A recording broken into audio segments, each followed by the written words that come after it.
Between the shopping area and the Monterey Plaza, you'll find the last remnants of Cannery Row's bygone days, crumbling buildings and cast-off equipment from the old canning plants.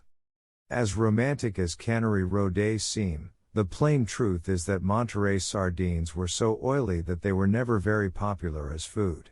However, enterprising factory owners soon figured out that they could make money by boiling the heads, tails, bones and other leftovers and selling them for chicken feed. The empty lot across from the chart house was home to the San Xavier Cannery.